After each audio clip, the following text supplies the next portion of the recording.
Hello, this is Pat O'Loughlin with Ohio's Electric Cooperatives, bringing you a message for the upcoming new year, 2023.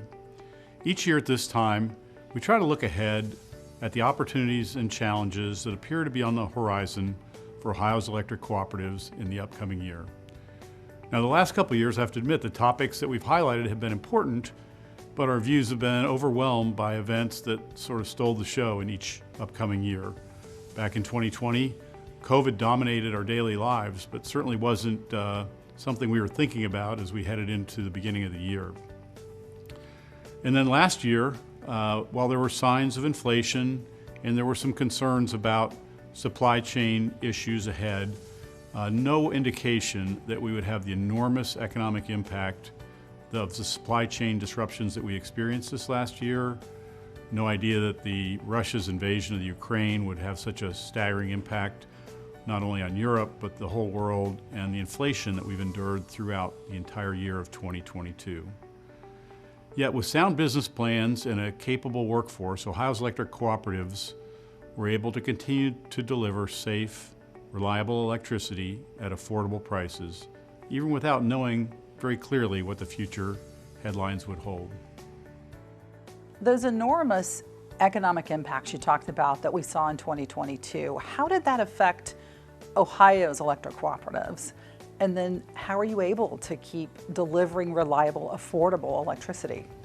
Yeah, so the biggest impacts we saw on electric cooperatives were increases in the prices of things that we purchase.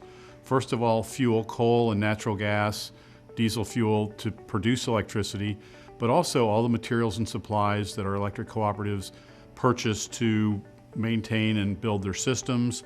And of course, trucks, equipment, fuel, everything was more expensive through the year. But really what we were able to do is continue to rely on our cost-based business model, where we have investments already made, not only in the infrastructure that we need and in plants to produce electricity, but also in our workforce. So we were ready to meet the challenge.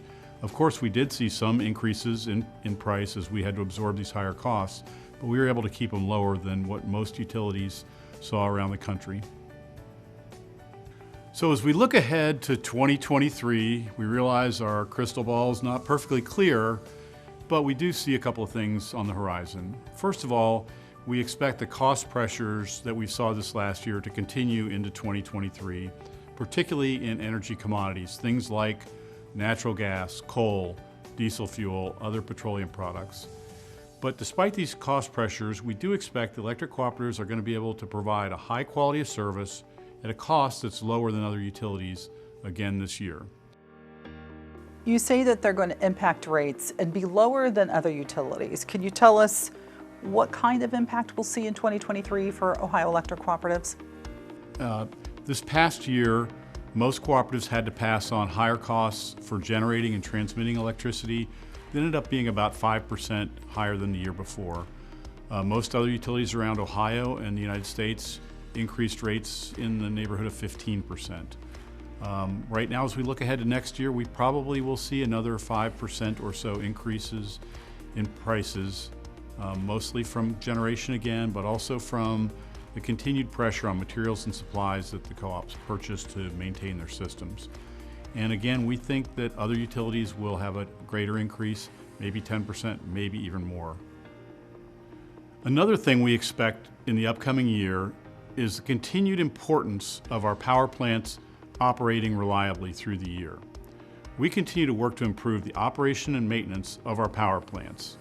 The availability of our plants to produce electricity during critical periods of high demand becomes more important each year, as the number of similar baseload power plants that can be dispatched to meet electric demand continues to shrink.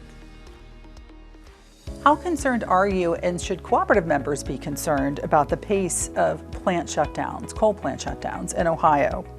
Well, what we've seen is from the experts that look at reliability concerns around the country, the North American Electric Reliability Council, who's charged with that mission, the Midwest Independent System Operator, PJM, the grid operator for our region, have all looked at the situation and recognized that we're shrinking our baseload resources quickly, trying to replace them with renewable resources which are more intermittent, and less dependable. And so most people are concluding that most of the time we'll be fine, but during periods of extreme weather, there is a greater risk to the system than what we've experienced in the past. And of course, that's concerning to us. Now, as you look around the country, our part of the country seems to be in better shape than most.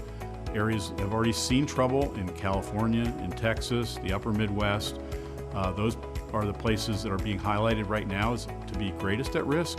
But I think the whole country needs to be concerned about this trend and make sure that we're doing everything we can to extend the lives of these necessary baseload plants until we can come up with reliable replacements for them.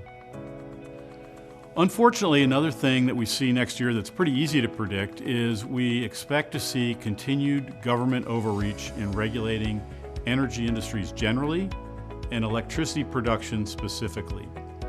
It's expected that we're going to have headwinds and we will be in a fight throughout the coming year to get reasonable regulations for the operation of our power plants.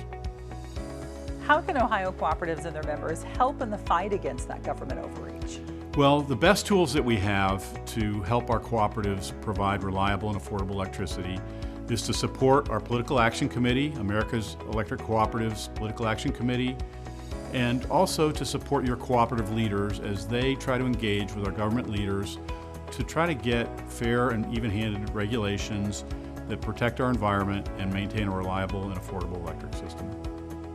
One of the bright spots we have to look forward to next year is that electric cooperatives are planning to take a larger role in local community development projects. We are seeking to keep some of the tax dollars that are already being collected on electricity sales available for projects that benefit the local community where they're collected. So explain, how are we able to keep these taxes and what kind of local community projects might we see? So cooperative leaders in the coming year are going to be engaged with our state legislators to try to keep some of the tax dollars that we collect on electricity sales and remit to the state of Ohio, and instead direct them towards community projects that will impact the local community. Things like local economic development projects, local infrastructure projects, roads, water, sewer, things that can help build the community and keep more of those funds local rather than sending them off to Columbus. Finally, as we look ahead to 2023, we are going to continue to emphasize workforce training and development for our line workers, our power plant employees, and our managers to help make sure we make sound decisions in our day-to-day work and continue to build a strong and enduring business foundation for the challenges that lie ahead, both seen and unseen. Thanks for spending a few minutes with us today to learn more about your electric cooperative.